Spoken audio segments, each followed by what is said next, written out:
오늘 말씀은 주만 바라볼지라입니다. 사람들은 관계를 맺으며 살아갑니다. 도움을 받고 도움을 주면서 제가 언양교회 와서 많은 도움을 받았습니다. 서로에게 이익이 되는 관계를 통해 살아갑니다. 그래서 사람들은 관계를 참 중요하게 생각합니다. 저도 사실은 일 중심의 사람이 아니라 관계 지향적인 성향을 갖고 태어났습니다. 그래서 일은 잘 못합니다. 그렇지만 원수는 별로 없습니다.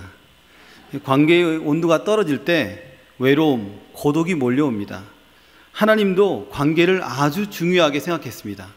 성도는 하나님께 뿌리를 내리고 살아갑니다.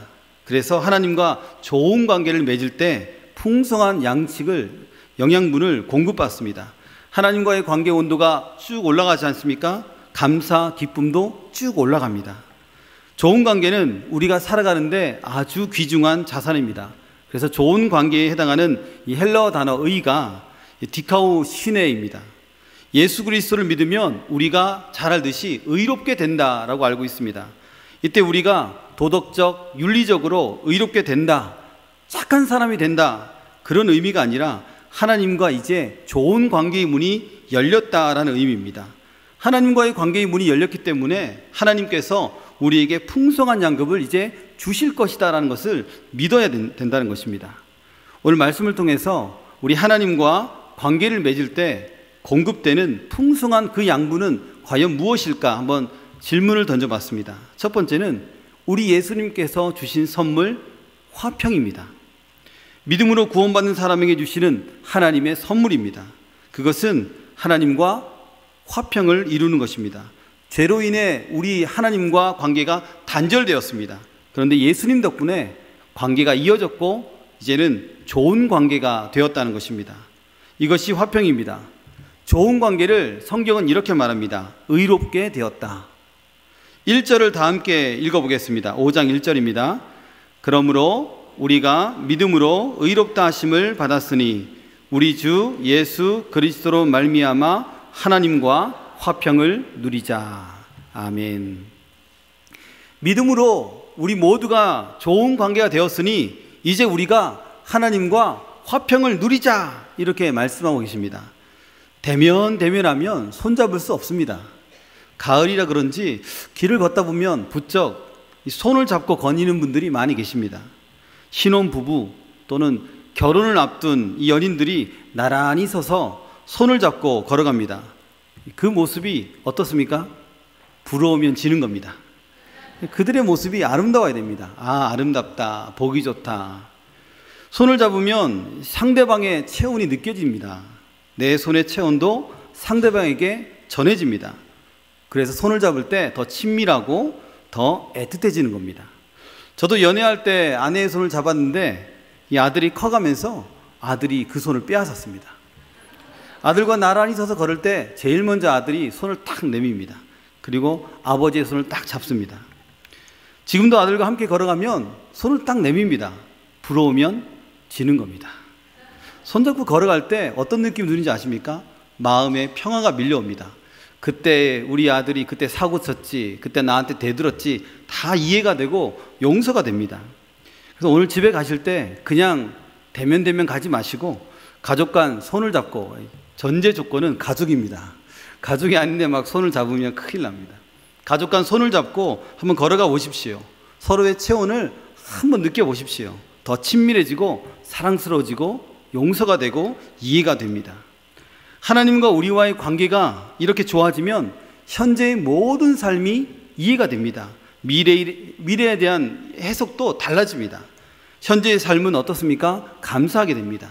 미래의 일들을 바라보며 즐거워하는 그런 사람이 됩니다. 과거엔 부정적인 언어를 사용했습니다.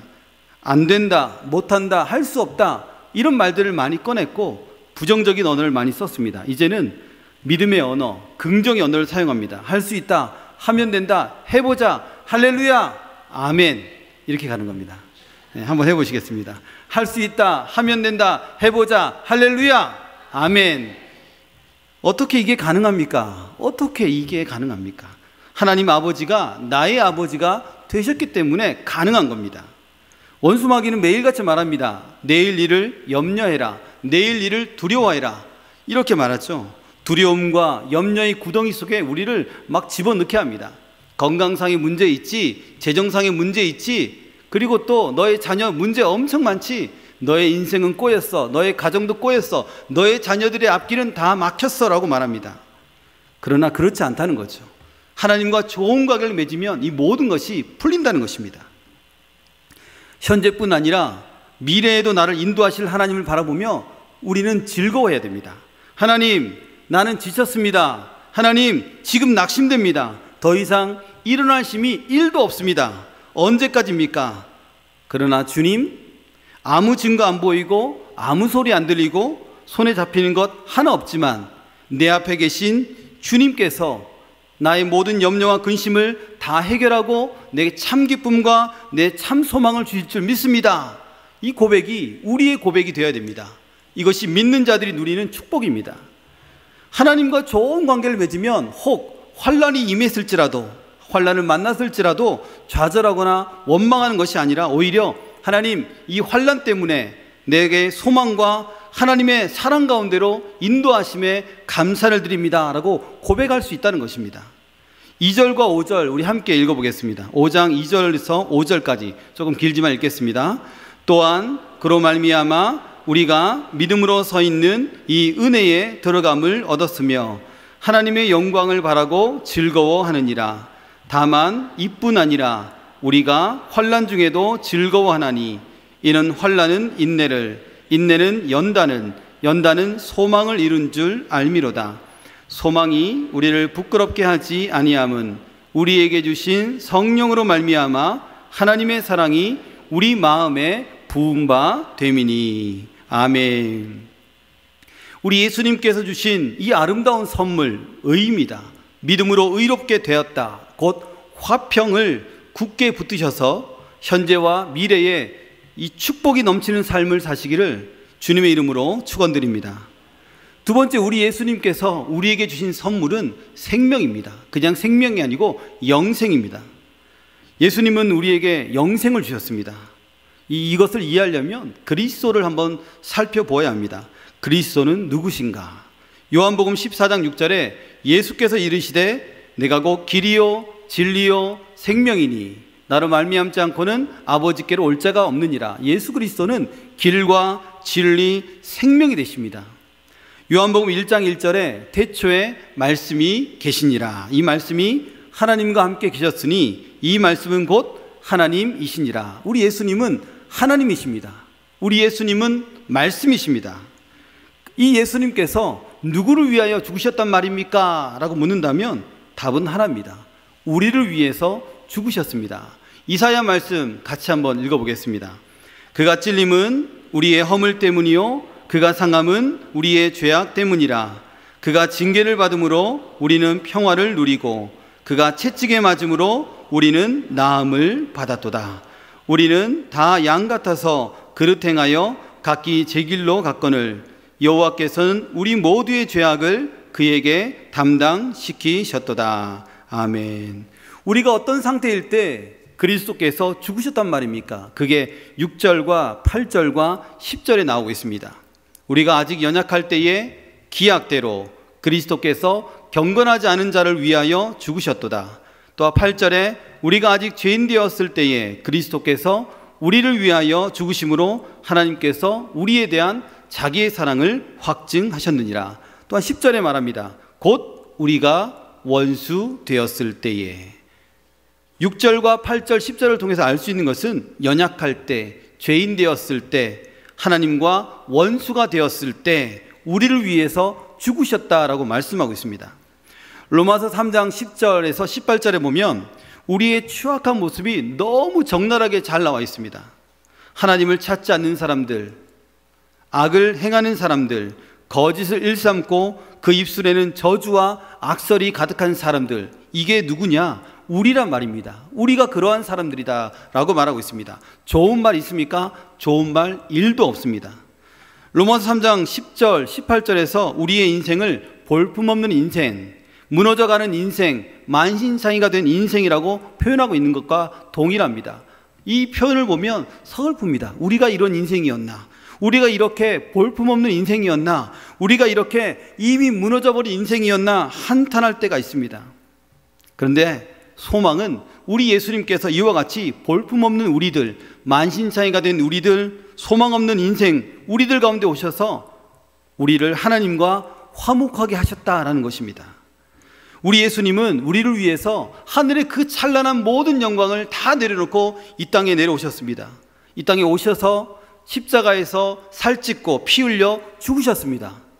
하나님께서 우리를 위해서 당신의 아들을 우리에게 내어주신 것입니다. 그 크신 사랑이 우리를 어떤 상황일지라도, 누구를 만날지라도 감사하게 하고 일어서게 하는 능력이 될 줄 믿습니다. 억울한 일을 당해보셨죠? 저도 억울한 일을 당했을 때 분노에 떨고 있는 저 자신을 바라보게 되었습니다. 매일 같이 똑같은 실수를 반복할 때 정말 나의 연약함을 보게 되었습니다. 또한 어떤 사람이 완벽주의로 그의 화평이 깨어졌을 때 괴로워하는 모습도 보았습니다. 이때 그리스도인들은 또는 성도들은 무엇을 바라봐야 합니까? 맞습니다. 성도들은 반드시 십자가를 바라봐야 합니다. 십자가 아래에 머물러야 합니다. 십자가에 들리신 주의 보혈을 의지해야 합니다. 십자가의 그 크신 사랑과 은혜로 머리끝부터 발끝까지 충분하게 적셔야 합니다. 또한 그 사랑에 함몰되어야 됩니다. 누군가 나를 딱 만지면 예수 사랑, 예수 소망, 예수 능력, 이것이 막 튀어나와야 됩니다. 그래서 그의 모든 것이 예수로 말미암아 변화됐다는 것을 보여줘야 됩니다. 이를 위해서, 이런 완전한 변화를 위해서 우리는 일상생활 속에서 반드시 해야 될 것이 있습니다. 그렇습니다. 우리에게 영원한 생명 주신 그 예수님, 그 예수님을 바라봐야 한다는 것입니다. 십자가의 그 사랑으로 충분하다는 것입니다. 그래서 오직 주만 바라봐야 됩니다. 후안 카를로스 오르티즈 목사님은 이 편두통의 고통 속에서 자신을 정죄했습니다. 아마 이분은 완벽주의였을 것입니다. 자신만 쳐다보고 있었습니다. 왜 내가 이렇게 일을 잘 못하는 것일까? 왜 일들이 잘 풀리지 않는 것일까? 하나하나 생각하면 마음이 답답해서 견딜 수가 없습니다. 그런데 그가 깨달았습니다. 나의 완벽주의도 주님의 십자가 앞에 내려놓자. 주님을 바라보자. 그래서 완벽주의를 내려놓고 십자가의 주님을 바라보았습니다. 그때 놀라운 주의 평강이 그의 마음속에 물밀듯이 밀려오는 것을 경험했습니다. 그가 말했습니다. 나는 십자가의 사랑으로 나 자신을 껴안아 주었다. 그랬더니 3주간의 그 편두통이 온데간데 없이 사라지고 그 후로는 다시는 찾아오지 않았습니다. 이 나를 위해 죽으신 그 예수님을 바라보지 않으면 나도 용서할 수 없습니다. 나도 나 자신을 용서할 수 없고 남도 용서할 수 없습니다. 내 안에 선한 것이 아무것도 없지 않습니까? 이건 우리가 잘 알지 않습니까? 우리 속에 아무것도 없습니다. 죄악밖에 없습니다. 100% 죄인인 내게 선한 것은 1도 없기 때문입니다. 그래서 나를 바라보아서는 아무것도 할 수 없습니다. 내 자신의 선한 것이 없기 때문입니다. 그러므로 우리는 예수 그리스도의 그 십자가의 사랑으로 나를 껴안아주고, 또한 그 사랑으로 옆에 계신 성도님들, 또한 이해할 수 없고 용서할 수 없는 그 성도님들, 가족들, 이웃들을 껴안아 주시기를 바랍니다. 사랑하는 여러분, 예수님 한 분 때문에 생명이 왔습니다. 그냥 온 것이 아니고 풍성하게 왔습니다. 요한복음 10장 10절에 도둑이 온 것은 도둑질하고 죽이고 멸망시키려는 것뿐이요 내가 온 것은 양으로 생명을 얻게 하고 더 풍성히 얻게 하려는 것이라. 아멘. 과거의 나, 현재의 나, 미래의 나 똑같습니다. 그래서 나를 보지 않아야 됩니다. 과거의 나를 보면 한없이 민망하고 부끄럽습니다.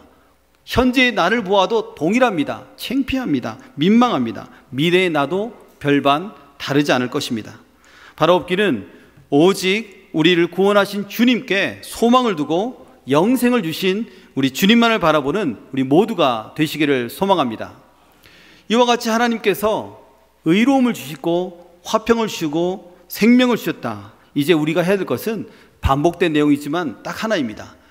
계속 강조하는 것은 하나입니다. 주만 바라보아야 됩니다. 지금도 우리가 말하죠. 포스트 모더니즘 시대, 절대 진리를 부정하는 시대입니다. 기준이 사라진 시대입니다. 사람들은 말하죠. 내가 기준이다. 이쪽에선 또 내가 기준이다. 이쪽에선 또 내가 기준이다 말합니다. 저 종교에도 구원이 있고 이 종교에도 구원이 있고 어떻게 당신들이 믿는 하나님만 구원자냐, 예수님만 구원자냐, 그게 말이 되냐, 이렇게 그들은 주장합니다. 오늘 성경은 절대 진리를 부정하는 이들에게 선명하게 말합니다. 아담 한 사람 때문에 이 세상과 죄와 사망이 온 것처럼 오직 한 분 예수 그리스도로 말미암아 세상에 생명이 왔다라고 너무나 선명하게 말합니다. 로마서 5장 17절, 18절, 19절 우리 함께 읽어보겠습니다. 한 사람의 범죄로 말미암아 사망이 그 한 사람을 통하여 왕노릇 하였은즉 더욱 은혜와 의의 선물을 넘치게 받은 자들은 한 분 예수 그리스도를 통하여 생명 안에서 왕노릇 하리로다. 그런즉 한 범죄로 많은 사람이 정죄에 이른 것 같이 한 의로운 행위로 말미암아 많은 사람이 의롭다 하심을 받아 생명에 이르렀느니라. 한 사람이 순종하지 아니함으로 많은 사람이 죄인 된 것 같이 한 사람이 순종하심으로 많은 사람이 의인이 되리라. 아멘. 첫사람 아담과 하와의 범죄로 세상에 죄가 쑥 들어왔습니다. 그 후손들은 죄인이 되었습니다. 휴전선에 근무하는 군인들, 병사들이 휴전선을 문을 활짝 열어주면 어떻게 될까요? 생각만 해도 끔찍합니다. 다 죽게 되는 것입니다. 우리 집안에 한 사람의 불순종으로 나머지 식구가 죽을 맛입니다. 그게 누굽니까? 묻는 겁니다. 우리 가정에 누구 때문에 죽을 맛입니까? 스스로 생각하면 됩니다. 우리 교회 한 사람의 불순종함으로 말미암아 성도들이 죽을 맛입니다. 전가요? 우리 회사의 한 사람의 불순종으로 인해 사원들이 죽을 맛입니다. 우리는 한 사람으로 인해 죽게 된 인생이었습니다. 제가 고등학교 때 명언을 남겼습니다. 어떤 명언일지 궁금하시죠? 학교를 마치고 가는 길이었는데 고2 때였습니다. 학교를 마치고 가는 길에 덤프트럭을 만났습니다. 덤프트럭이 멈춰야 되는데 안 멈추고 계속 돌진하니까 제가 피했습니다. 피한다고 피했는데 또 다른 덤프트럭이 코앞까지 온 거죠. 사실 코앞이지만 조금 더 멀리 왔겠죠. 그때 제가 피할 생각은 하지 않았습니다. 이 본능적으로 몸이 굳어버리더라고요. 그때 제가 그런 피할 생각을 하지 않고 한마디 말을 외쳤습니다. 난 죽었다. 그때 왜 그런지 모르겠어요. 아마 영화를 많이 본 것 같기도 하고. 그때 같이 가던 친구가 얼른 저의 교복을 잡아 당겨서 위기를 모면한 일이 있었습니다. 그 뒤로 저희 반에 난 죽었다가 친구들 사이에 알려지면서 왕따가 될 뻔했습니다. 저런 멍충이, 어떻게 저런 사람이 우리 고등학교 학생일까? 우리의 인생이 덤프트럭을 만나 난 죽었다와 다르지 않다는 것입니다. 정말 죽을 인생이었습니다. 죽기 직전의 사람이었습니다. 그러나 그 다음에 나오는 말씀이 중요합니다. 오늘 말씀에 보면 더욱 은혜와 의의 선물을 넘치게 받는 자들, 이렇게 표현하고 있습니다. 이들이 누굽니까? 이들은 바로 예수 그리스도를 믿는 자들입니다. 우리가 난 죽었다라는 인생에서 은혜를 받아서 이제는 생명 안에서 왕노릇하게 된 것이라고 말씀하고 있습니다. 비록 우리는 노안으로 죽게 됩니다. 병으로 몸은 흙으로 돌아가고 영혼은 하나님께로 돌아갑니다. 그런데 사망은 결코 우리의 영혼을 손댈 수가 없습니다. 하나님이 생명을 넘치도록 우리 가운데 주셨기 때문입니다. 사랑하는 여러분, 예수 그리스도 한 분만으로 인해 우리 안에 우리가 생명을 얻고 하나님의 자녀가 되었고 응답의 사람이 된 것입니다. 한번 힘차게 따라하겠습니다. 예수 생명, 예수 소망, 예수 능력, 할렐루야. 아멘입니다. 할렐루야 아니고요. 예수님 한 분을 통해서 이 세상에 화평과 생명이 왔습니다. 또 한 사람을 통해서 지금도 하나님은 그런 사람을 찾고 있습니다. 가정과 교회와 직장과 학원을 살리는 그 한 사람을 찾고 계십니다. 주님을 믿고 주님의 발자취를 따라가기를 소망하는 사람, 그 한 사람을 우리 하나님은 지금도 찾고 계십니다.